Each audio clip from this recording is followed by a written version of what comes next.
이후에 아람 왕 벤하닷이 그의 온 군대를 모아 올라와서 사마리아를 에워싸니 아람 사람이 사마리아를 에워싸므로 성중이 크게 줄여서 나귀 머리 하나에 은 80세겔이요 비둘기 똥 4분의 1갑에 은 5세겔이라 하니 이스라엘 왕이 성 위로 지나갈 때에 한 여인이 외쳐 이르되 나의 주 왕이여 도우소서.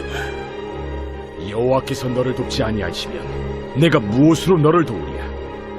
타작마당으로 말미암아 하겠느냐? 포도주 틀로 말미암아 하겠느냐? 무슨 일이냐? 이 여인이 내게 이르기를 내 아들을 내놓아라. 우리가 오늘 먹고 내일은 내 아들을 먹자 하매 우리가 드디어 내 아들을 삶아 먹었더니 이튿날에 내가 그 여인에게 이르되 내 아들을 내놓아라 우리가 먹으리라 하나 그가 그의 아들을 숨겼나이다. 왕이 그 여인의 말을 듣고 자기 옷을 찢으니라. 그가 성 위로 지나갈 때 백성이 본즉 그의 속살에 굵은 배를 입었더라. 사밧의 아들 엘리사의 머리가 오늘 그 몸에 붙어 있으면 하나님이 내게 벌 위에 벌을 내리실지로다. 그때 엘리사가 그의 집에 앉아있고 장로들이 그와 함께 앉아있는데 왕이 자기 처소에서 사람을 보냈더니 그 사자가 이르기 전에 엘리사가 장로들에게 이르되 너희는 이 살인한 자의 아들이 내 머리를 베려고 사람을 보내는 것을 보느냐? 너희는 보다가 사자가 오거든 문을 닫고 문 안에 들이지 말라. 그의 주인의 발소리가 그의 뒤에서 나지 아니하느냐? 하고 무리와 말을 할 때 그 사자가 그에게 이르니라. 왕이 이르되 이 재앙이 여호와께로부터 나왔으니 어찌 더 여호와를 기다리리요? 엘리사가 이르되 여호와의 말씀을 들을지어다. 여호와께서 이르시되 내일 이맘때에 사마리아 성문에서 고운 밀가루 한 사를 한 세겔로 매매하고 보리 2사를 한 세겔로 매매하리라 하셨느니라. 그때 왕이 그의 손에 의지하는 자 곧 한 장관이 하나님의 사람에게 대답하여 이르되 여호와께서 하늘의 창을 내신들 어찌 이런 일이 있으리요? 내가 내 눈으로 보리라. 그러나 그것을 먹지는 못하리라. 사랑하는 길 위의 교회 교월합은 2026년 1월 2일 새해 첫 평일의 아침이 밝았습니다. 달력만이 아닌 우리의 삶이 다시 새롭게 움직이기 시작하는 날이죠. 어제보다 모든 것이 갑자기 달라진 것은 아니지만 그래도 우리는 새로운 마음으로 하루를 시작할 수 있는 은혜를 받았습니다.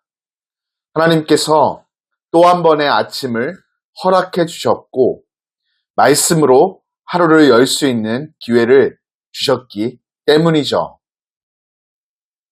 새해 첫 평일 하나님은 우리에게 이렇게 말씀하십니다. 오늘도 내가 너와 함께 하겠다. 내가 새 일을 행하리라.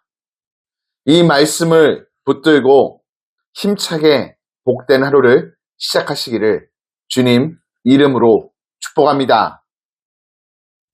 오늘 묵상하는 본문은 매우 어려운 시대를 배경으로 합니다. 사마리아 성이 아람 왕 벤하닷의 군대에게 완전히 포위되었습니다. 성 안에는 극심한 기근이 들었죠. 율법에 따라 부정한 짐승으로 먹지 못하며 고기조차 거의 없는 나귀 머리 하나가 은 80세겔, 아주 하찮고 가치 없어 보이는 비둘기 똥 4분의 1갑이 은 5세겔에 팔릴 정도였습니다. 먹을 것이 사라지고 인간의 존엄마저 무너지는 비참한 현실이었죠. 어느 날 한 여인이 왕에게 절박하게 호소합니다. 두 어머니가 각자의 아들을 잡아먹기로 약속했는데 한 어머니가 약속을 어겼다는 끔찍한 이야기였죠. 왕은 이 말을 듣고 옷을 찢습니다. 그의 옷 안에는 굵은 베옷이 보였죠. 애통과 슬픔, 재난 앞에서의 회개를 고백하는 표시였습니다. 그러나 왕은 하나님께 돌아오지 않았죠. 대신 분노로 반응하며 엘리사에게 책임을 돌립니다. 31절입니다. 엘리사의 머리가 오늘 그의 몸에 붙어 있으면 하나님이 내게 벌을 내리시고 또 내리시기를 원하노라. 왕의 사자가 엘리사에게 달려가고 왕도 그 뒤를 따릅니다. 그리고 왕이 절규하죠. 이 재앙이 여호와께로부터 나왔으니 어찌 더 여호와를 기다리리요. 하지만 이러한 혼란과 위기 속에서도 하나님은 침묵하지 않으십니다. 엘리사를 통해 분명히 말씀하시죠. 여호와께서 이르시되 내일 이맘때쯤 사마리아 성문에서 고운 가루 한 스아가 한 세겔에 보리 두 스아가 한 세겔에 팔리리라. 아직 포위는 풀리지 않았고 기근도 끝나지 않았습니다. 그러나 하나님은 이미 내일을 말씀하십니다. 그때 왕의 곁에 있던 한 장관이 조롱합니다. 여호와께서 하늘에 창을 내신들 어찌 이런 일이 있으리오. 그에게 엘리사는 엄숙히 대답합니다. 내가 내 눈으로 보리라. 그러나 그것을 먹지는 못하리라. 사랑하는 교회 여러분, 왕의 신하는 하나님을 완전히 부정하지는 않습니다. 하지만 하나님이 지금도 일하실 수 있다는 가능성을 자신의 경험과 이성 안에 가두어 버렸습니다. 하늘의 창을 내신들이라는 그의 말은 하나님의 능력을 인간의 계산 속에 제한하려는 태도이죠. 우리도 이런 순간을 경험할 때가 있습니다. 삶에 마주하는 문제들이 너무 오랫동안 해결되지 않아서 이제는 기도해도 소용없을 것 같아 라는 생각이 찾아오는 것이죠. 하나님을 믿지만 지금 이 상황에서는 하나님도 어쩔 수 없을 것 같다는 마음이 드는 것입니다. 그러나 여러분, 믿음은 상황이 바뀐 뒤에 생기는 것이 아닙니다. 상황이 그대로일 때 말씀을 신뢰하며 시작하는 결단이죠. 하나님은 하늘의 창을 여실 수 있는 분이십니다. 이 진리 앞에서 오늘 본문은 우리에게 이렇게 말합니다. 하늘의 창보다 먼저 우리 마음의 창이 열려야 한다고 말이죠. 오늘은 새해의 첫 평일입니다. 한 해의 성패를 결정짓는 날이 아니지만 한 해의 방향을 정하는 날입니다. 우리는 위기 앞에서 분노가 아니라 하나님을 선택할 수 있습니다.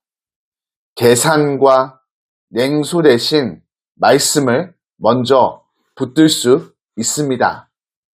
아직 보이지 않아도 내일을 말씀하시는, 새 일을 행하시는 하나님을 신뢰할 수 있습니다. 이 아침